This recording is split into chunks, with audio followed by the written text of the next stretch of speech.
Hello, everyone. Solidarity, International Solidarity Center, friends and family, thank you for having me. Let me give a brief history regarding the Garifuna culture. Our history in Honduras is 217 years old. However, going back to St. Vincent, it goes back thousands of years. There's two theories in regards to how my culture came about. The first one is the popular, the mainstream theory, which is two shipwrecked slave ships coming from the west coast of Africa. They shipwreck off the coast of St. Vincent, and the indigenous people, which is usually the Arawaks that were on St. Vincent, they swam to the ship and rescued, and the African intermarry with the indigenous, and that's where the Garifuna come from. But I have a different perspective. I believe that the African lineage of ours came from Abu Bakr from Mali. Abu Bakr is brother of Mansa Musa, who he did a big pilgrimage to Mecca, and he brought back a lot of scholars. So Mali was the Silicon Valley of today, per se. So they had a lot of navigators that used to go to Mali and learn how to navigate to the rest of the world. I mean, they say that Columbus went there, and Vasco da Gama and all these folks. So once Abu Bakr and his fleet of ships came to the Caribbean, because they used to trade with the Olmecs and the Taínos and all these people on the peninsula of Mexico, they made their way to the Lesser Antilles. At the Lesser Antilles, there were the Arawaks, the Taínos, the Locono, and these are the people that Abu Bakr and his men intermarried. And that's how we came about. And this happened in the 1300s.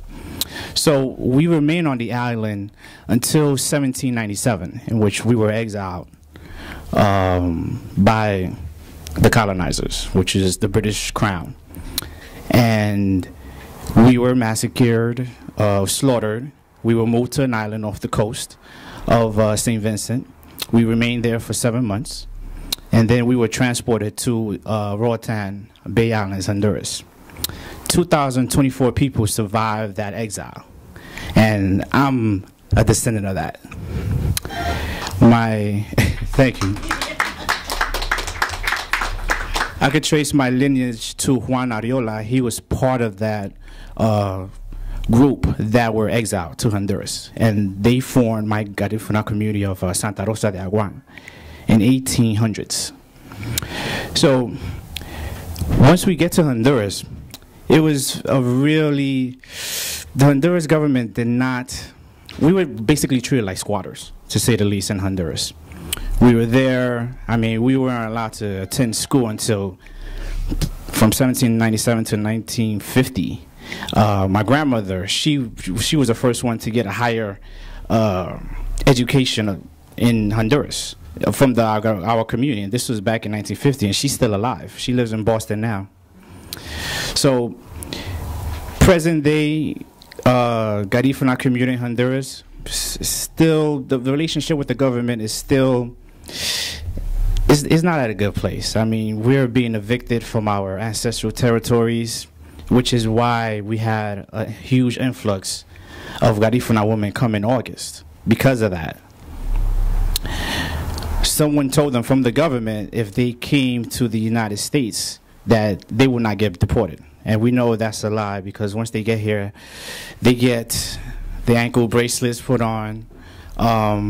We have an issue with the shelter system as well, in which the children that accompany these women, they get caught up in the immigration customs system, and they're placed in the New York City shelter system, which they're put up for adoption and foster care. So that's our history in a nutshell here in New York City. As a community, we're about, I would say, 300,000 in the Bronx, in the South Bronx. And in the United States, we're in 22 states.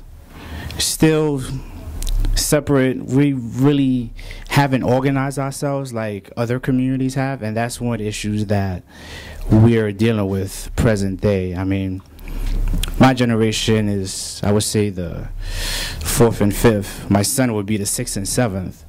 And we're in a place now that we're trying to find ways to buffer neocolonialism and imperialism. And we have a long way to go, just like other communities. I mean, this caravan, one of the things that I learned from this caravan was that if there isn't some type of buffer system between the government and the community, we're going to have issues. I mean, we see that now. I mean, in Mexico, we see what's happening with the 43 students that just disappeared. I mean, they most likely were murdered, but that's just the reality of things. Our existence here, and we can't say that we're a minority. I mean, I believe Garifunas, we're like the ultimate minority, because from 2024 exilees, we're 700,000 worldwide. So when it comes to minorities, we're the ultimate minorities as a group. More so that we should definitely find a way to work with different groups that are also minorities. I mean, I was impressed by the Mexican community that we met in the caravan in Atlanta. I mean, these people, they're undocumented. Most of the members were undocumented, and they found a way to protest and demonstrate and show their solidarity. I mean, some of the people, they got working papers for undocumented fellow Mexicans. I mean, that's just the power that we have in working together.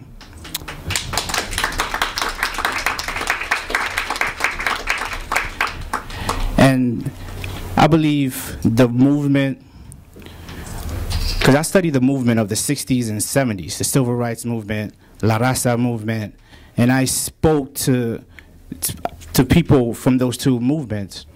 And the movement going forward has to be a mix of social network. It has to, we have to engage the politicians more so that we have done so in the past. I mean, they have to see our numbers because that's what they really care about. The system is set. I wouldn't say for us to fail, but we definitely have to know how to work the system. I mean, the more numbers that they see, the better it is for us. I mean, this comes in the way of petitions, demonstrations. I mean, engaging the whole social network community or using those tools to push our message across. And it's more about packaging the message in a way that the government or people in power could understand, because that's the only way for us to get real change moving forward. The caravan was a really great experience for me in regards to the fact that I didn't realize that I could feel like I was in Honduras but still be in America. When we were in the Rio Grande area, I mean, I heard they had drones spying on people, roads that weren't dirt roads. I met these ladies that were picking cotton until 5 years ago, until they introduced machines to the fields. I met this man that, with his family, they were picking bell peppers and onions, and they were getting paid per acre. That was incredible to me. So, I mean, we're suffering, but I believe there's different levels of suffering as well. More people have it worse than others. One of the great things that we have in New York City is that we have a melting pot of people, and just like the freedom rides in the 60s, the counter argument came from the Northeast. It didn't come from any other part of the country. I don't know if you guys noticed that. And this caravan, it felt like a freedom ride. I mean, when you think about the actions of Stokely Carmichael and H. Rap Brown and all these people and all these, it was a lot of Jewish people as well that were part of that movement back then that pushed that agenda for civil rights. This caravan, I believe, did that because we had brothers from indigenous communities here in New York and New Mexico. We had me from Honduras. We have people from different nations that were all saying the same thing. And that's what we need moving forward. All of us have to somehow get together, unite, create a coalition. Hopefully that we can start that here at the Solidarity Center, exchange information, and just create one big community so we could counter everything that's happening to us. Because that's the only way that we're going to see change. We have to engage the U.S. House of Representatives, everybody in Congress, I mean, the representatives. We have to pressure these people at the local, state, and national level together. It can't be one organization doing all the work. It has to be a real collective effort. Because, like I said before, if we don't have a buffer system, we're going to suffer.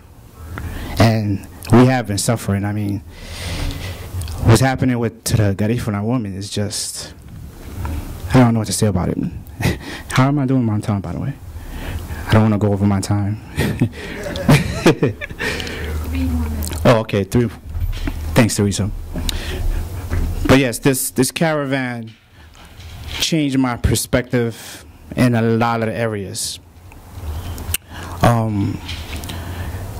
As a Garifuna, man, we're the most vulnerable community here in Honduras and here in America as well. We have social engineering by the Honduran government for us to leave our lands, and we have this immigration system here that doesn't really accommodate us, and we're working on ways to see what we can do for the women. I became active when they came here in August because I felt like a need to participate in my community. And it's difficult. It's hard to see. Can you describe that a little? I don't know if that's the women? Yeah.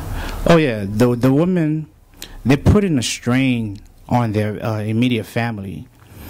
They come here with kids. Some of the women, a couple of them, I believe, gave birth on the Bestia, which is the train that travels through Mexico in the Chiapa region. They gave birth. I mean, that was incredible. I got a chance to see Rio Grande, and that's not it wasn't a cruise.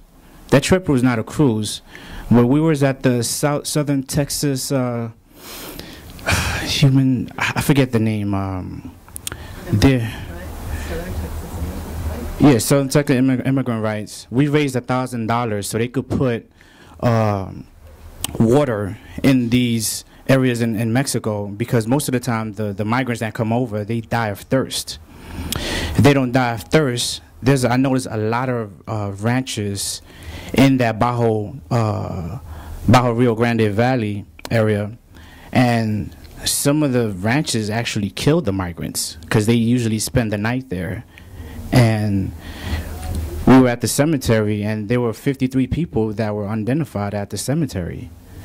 So people are literally dying coming over here, and to see the Garifuna woman make that trip, wow, that was something else for me. I mean, I've never experienced anything like that, and it was just hard to imagine making that trip with children.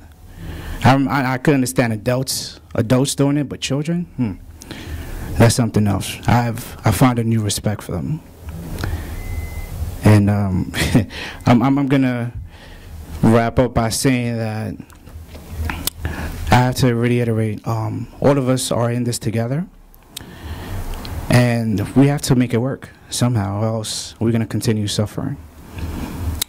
Sereme, that means thank you in Garifuna. Gracias.